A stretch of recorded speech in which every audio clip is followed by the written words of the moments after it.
Bismillah, alhamdulillah, anak-anak sekalian, kelas 11, apa kabar? Semoga anak-anak pada pagi hari ini dalam kondisi yang baik, fit, dan walafiat. Jangan lupa selalu jaga kondisi sesuai dengan protokol kesehatan, selalu bawa masker, selalu menjaga jarak, dan selalu mencuci tangan setiap mau kegiatan dan habis kegiatan. Saya cintai, saya sayangi. Mari kita melanjutkan materi yang lalu setelah kita berai selama beberapa hari pada Idul Adha. Hari ini kita melanjutkan tentang tokoh-tokoh yang berperan dalam pembentukan dinasti Abbasiyah. Jadi dinasti ini ada beberapa tokoh yang mempunyai strategi, cara-cara bagaimana nanti untuk tetap bisa mewujudkan obsesinya. Karena tidak mudah untuk mendirikan sebuah dinasti, untuk merebut sebuah dinasti. Mereka harus benar-benar siap, langkah sekali langkah harus berhasil. Maka bisa dikatakan bahwa ini adalah sebuah revolusioner, perubahan yang secara cepat dan harus berhasil. Jadi sudah punya perhitungan. Para tokoh sudah perhitungan sebelum melangkah. Apa saja yang dipersiapkan adalah sebuah teknik yang sudah matang. Jangan sampai nanti gagal atau banyak korban. Makanya ada tokoh-tokoh yang sengaja tampil untuk mencetuskan teknik-tekniknya bagaimana nanti tetap berhasil. Maka ada beberapa tokoh dan langkahnya atau strateginya. Yang pertama adalah tokoh-tokoh yang mempunyai gerakan bawah tanah. Artinya apa? Mereka mempunyai langkah-langkah yang sangat rahasia. Jangan sampai mereka melangkah awalnya itu nanti ketahuan dari dinasti yang berkuasa. Maka dikatakan gerakan bawah tanah. Artinya apa? Rahasia yang nantinya bisa tetap berjalan dengan baik sampai pada tujuan. Adapun tokoh-tokohnya adalah Muhammad Al-Abbas. Yang kedua adalah Ibrahim Al-Imam. Yang ketiga adalah Husain Al-Qursani. Jadi Ibrahim Al-Abbas, Al-Imam, kemudian Al-Qursani. Ini adalah tokoh yang bergerak secara rahasia. Kemudian yang kedua, mereka juga menerapkan politik bersahabat. Artinya apa? Ketika mereka mempunyai ide, maka tidak ditunjukkan terlebih dahulu. Walaupun dia bersengketa, tetapi persahabatan tetap dia jalin. Agar tidak kelihatan nyata bahwa mereka menyiapkan untuk mengganti dinasti ini. Ini adalah suatu teknik bersahabat. Kemudian yang ketiga adalah dia menanggalkan Bani Abbas, diganti dengan Bani Hashim, sehingga merupakan satu bani dengan pendukung Abi Thalib yang mempunyai pengikut yang banyak.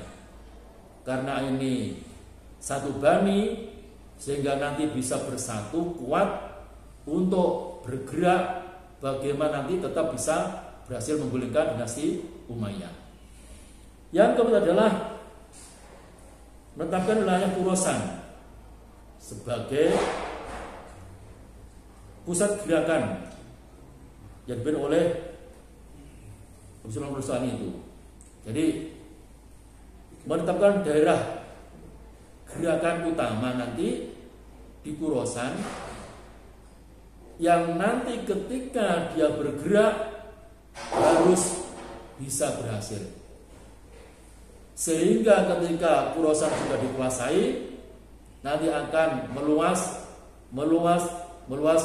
ke daerah seluruh kekuasaan Bani Umayyah. Ini diharapkan seperti itu.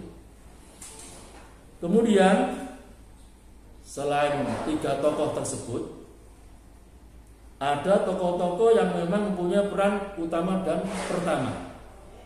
Dari sebelum tokoh ini melancarkan gerakannya, sudah diawali oleh tokoh-tokoh yang memang berencana untuk bagaimana nanti bisa mendirikan dinasti Abbasiyah. Tokoh yang pertama adalah Ali bin. Dari sebelum tokoh ini melancarkan gerakannya, sudah diawali oleh tokoh-tokoh yang memang berencana untuk bagaimana nanti bisa mendirikan dinasti Abbasiyah. Tokoh yang pertama adalah Ali bin Abdullah bin Abbas, yaitu bapaknya Muhammad bin Ali.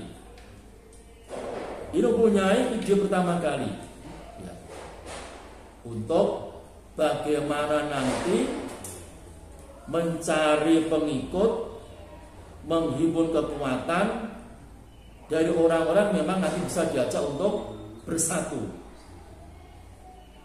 Kemudian dari yang pertama ini adalah turun lagi, karena dia meninggal, maka diganti oleh Muhammad bin Ali, tokoh utama.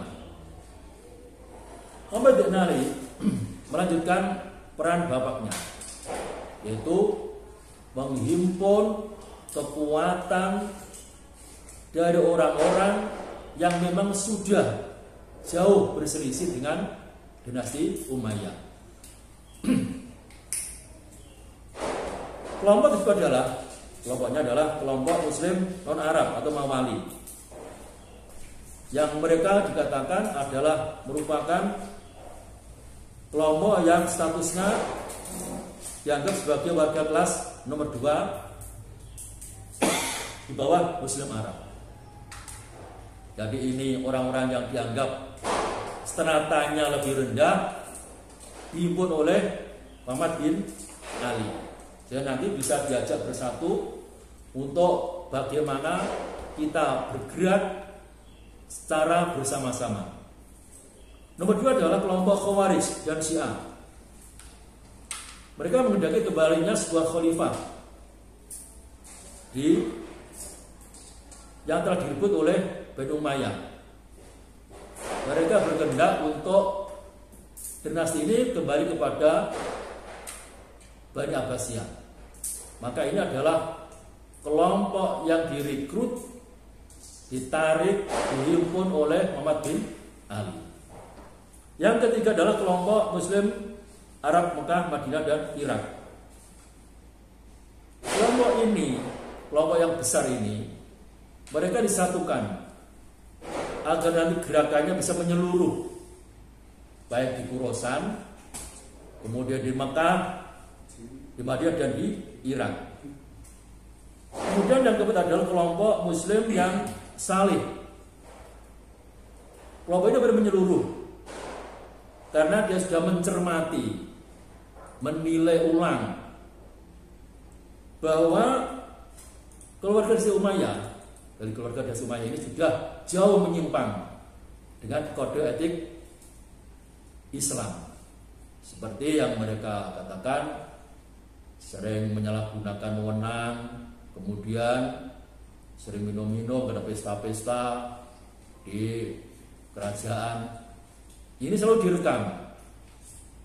Maka orang-orang sudah benci dengan istiadat ini, dihimpun oleh Muhammad bin Ali, sehingga kekuatan hampir menyeluruh untuk nanti bersama-sama bergerak bagaimana nanti tetap harus berhasil untuk merebut kembali dinasti Umayyah, untuk bisa kembali ke dinasti Abbasiyah Bani Hasyim yang telah direbut pada Khalifah Ali bin Abi Thalib. Kemudian kelompok tersebut mengadakan sebuah gerakan di masa Umar bin Abdul Aziz. Jadi pada tahun 717 sampai 720, bahkan sampai 750, gerakan ini mulai bergerak atas nama dakwah. Jadi supaya gerakan mereka baik bawah tanah maupun secara hampir kelihatan, ini mereka menggunakan gerakan atas nama usaha dakwah. Karena di zaman Umar bin Abdul Aziz adalah yang adil, negara keadaan aman dan damai, maka dimanfaatkan oleh kelompok-kelompok Bani Abbasiyah. Ketika dalam keadaan aman dan damai, orang-orang bisa kemana saja. Siapa yang melanggar aturan atau asasi melarang berkumpul, maka akan diadili oleh Umar bin Abdul Aziz. Maka tidak ada orang yang mencegah atau melarang orang-orang dari Abbasiyah yang mengadakan gerakan dakwah, selama dakwah. Di sela-sela dakwah inilah mereka memanfaatkan momen-momen di masyarakat sejak tadi digolongkan dalam kelompok yang menentang Bani Umayyah.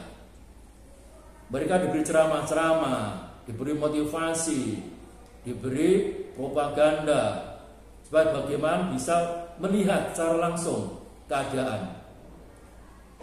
Sehingga setelah dia mempunyai kekuatan pendukung yang luar biasa, ya, maka dia menentukan beberapa daerah dalam Khorasan. Umayyah sebagai pusat organisasi, Kufah sebagai daerah penghubung, dan Khorasan sebagai gerakan praktis. Setelah beberapa kelompok bisa bersatu dan bisa diarahkan seluruh apa yang menjadi motivasi dinasti ini, mereka memulai gerakan satu persatu. Bahkan ketika Khorasan mengadakan gerakan, bisa berhasil. Bahkan Abu Muslim yang terkenal pada waktu itu adalah mampu mengumpulkan 60 desa dalam satu hari. Jadi karena Abu Muslim adalah orang yang berpengaruh di dalam ajang gerakan untuk merebut kembali dinasti Umayyah ini, adalah mereka satu hari mampu mengumpulkan, menghalau kekuatan dari masyarakat 60 desa dalam satu hari di Khorasan. Maka mereka mempunyai atau memulai ide bagaimana ini nanti satu kali ini gerakan tetap berhasil. Karena secara teknis dia telah menghimpun beberapa kekuatan dari dakwah tersebut, kemudian dia dikumpulkan dan satu gerakan dimulai di Khorasan, maka dia berhasil untuk merebut Khorasan dari tangan dinasti Umayyah. Ya.